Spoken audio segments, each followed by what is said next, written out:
Hi and welcome. I'm Jennifer Bonoff, founder of BuildYourDigitalBrand.com. Doug and I are excited to share our interview series on personal branding. Hear from a diverse group of experts on the purpose and benefits of establishing your brand. Learn how to stand out and be memorable.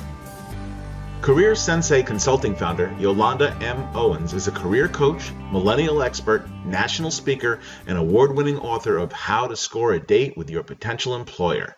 Yolanda has been featured as a writer and top recruiting expert in Forbes, CBS News, USA Today, The Huffington Post, and the Daily Muse. With nearly 20 years in the trenches as a corporate recruiter, Yolanda understands firsthand what companies and hiring teams look for in candidates. So Yolanda, thank you for joining us on the Build Your Digital Brand interview series, and a pleasure to have you. Thank you. Thank you so much for having me. It's a pleasure. Okay, well, let's get right to it. The first question I have today is, as a career consultant, do you feel that having a visible personal brand is important to the success of your clients in their job search? Absolutely. And I'm also a former recruiter, so I can speak from that aspect as well. I can tell you that recruiters live online looking for candidates, whether they're doing candidate sourcing, they're looking for passive candidates, they're building their pipeline for future roles.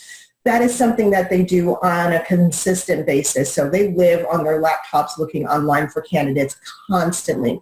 So it's very, very important that candidates have a visible online profile, whether it be on LinkedIn, whether it be on Facebook, whether it be wherever it may be. LinkedIn is probably the best place for them to be placing their profiles. But yes, that is where they want to be, is online. Talking about themselves, putting themselves out there as an expert in their fields, making comments, quotes, things of that nature, making themselves visible. Otherwise, they're not going to be seen. And recruiters are looking more for passive candidates, so not necessarily those who are job seeking, but those who are already in jobs and may be looking for a position or may not be looking at all. They're looking at candidates who are going to fit the profiles of the jobs that they're looking at. So if you're online and you fit that profile, your chances of getting a call from one of those recruiters is going to be up.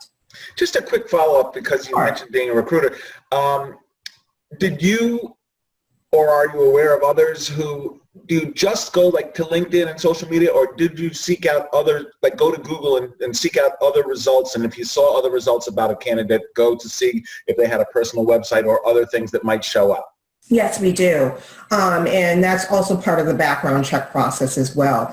When we're looking at candidates, we want to make sure possibly there's no red flags, or to see what other interests they may have, things of that nature. So it's not just enough for a recruiter to look at one source in order to take a look at a candidate. So we will do a Google search to see what pops up on you, what you've done in your past, things of that nature, in order to find out more information on you, to see if you truly are a good fit and if you're the type of candidate that we want to present to hiring managers. Okay, and now I had a question I was going to ask you later, but since you just brought that up, I'll just bring that question in right now. And this is not as a recruiter as much, but as somebody who's working with candidates. Mm-hmm. You know, there's a lot of digital assets a person might have in creating their own digital brand, including social media accounts, personal websites, blog, and each can have a positive or negative impact on someone's brand or reputation depending on how they're used. Right. What are your thoughts regarding reputation management, online reputation management? Is it something you discuss with your clients in relation to their own personal branding? Yeah, I tell them, especially if they're on an active job search, it's best to have two accounts, one for your personal that you share with your friends and family, and then one professional account that is visible to the public. That way you don't have to worry about, the things that you share on your private account. You can feel free to share those vacation pictures and things of that nature with that audience, but you don't necessarily want someone who is, looking at you for a potential job, looking at, your drunken Cancun pictures. Right. So if they have two separate accounts, they can feel free to have their personal space and their professional space at the same time. Okay, fantastic. If a client came to you and had little or no visible personal branding, what three things would you tell them to do first to start the process of establishing their own personal digital brand? First, I would tell them to establish what the end result is that they want from having that account. What do they want to get at the end of that? Is it that they just kind of want to test the waters to see what's out there? Are they looking to build a long-term relationship, so to speak, with an employer? Kind of approach it like dating. What's the end result that you want? Is at the end of it, do you just want someone to hang out with on the weekends, or do you want a long-term commitment? So think about what your end result is when you're putting together that profile. The second thing I would say is to have some self-awareness as well. Know a little bit about yourself and how you want to tell your professional story. So what are those key things that you're proud of about yourself? What are those key things that you think employers are going to want to know about you? What makes you an industry expert? What are those key things that are going to make you stand out? There's a gazillion candidates out there. So by putting together this profile, this is what's going to make you stand out amongst the crowd. If you talk in generalities and tell them everything that everyone else is saying about a particular field or about that particular role, that's not going to make you stand out. But if you add a little personality to it, talk a little bit about your projects, what you've been doing, what you've done to up the game in the role that you're in or in the profession that you're in. What have you done to take it from 0 to 60? What have you done to move the needle in your role? That's what's going to make you stand apart. So that's the second thing, that you want to have some self-awareness and be able to build that around yourself. And then thirdly, do a little litmus test with your friends. What do they have to say about you? What do they think makes you stand out? Or what do you think they think are your star qualities? And play off of that, because if that's what they're seeing from an outside perspective looking at you, then that's probably what others are going to see about you as well. So I would say those are the three things that you really need to pinpoint before you put anything out there on social media in terms of your professional profile. All right, very good.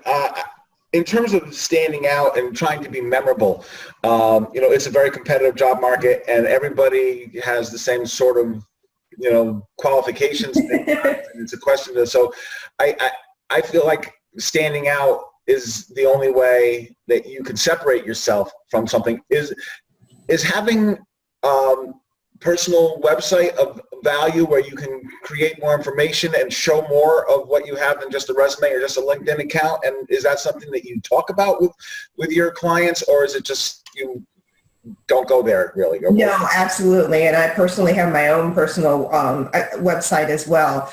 It's very, very beneficial, because it's one thing, a LinkedIn account can be very static.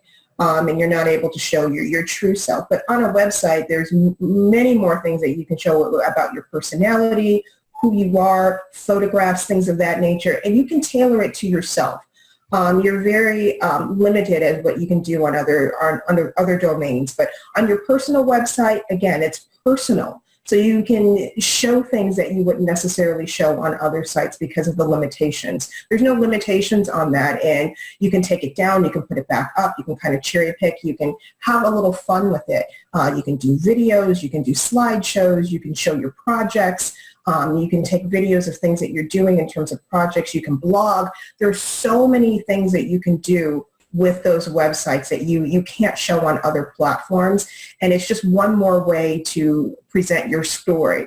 So when I'm talking with clients and I'm telling them to put together their professional profiles, I tell them that they need a couple of different mediums in order to tell their story. They need a resume. Of course, the LinkedIn account helps. But also if they can find some other platforms, whether it be a personal website, whether it be a YouTube account, whatever the case may be, what they want to do is they want to have several different chapters of that same book, which is your career story that you want to tell.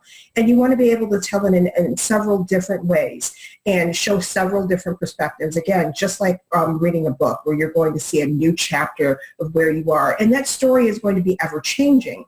So that's the other great reason for having a website. You can continue to kind of upgrade yourself as your skill sets and as your personality and as you grow as a professional. You can show that growth and development on that website so people can kind of see where you are. You want to be able to portray yourself where you are in your career at that moment.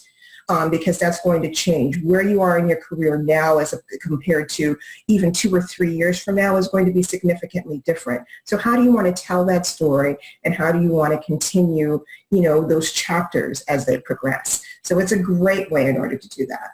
Very good. Thank you.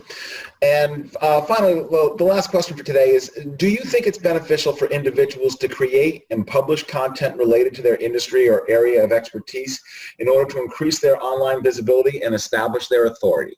Yes, absolutely. I tell individuals that they need to portray themselves as thought leaders in their industry.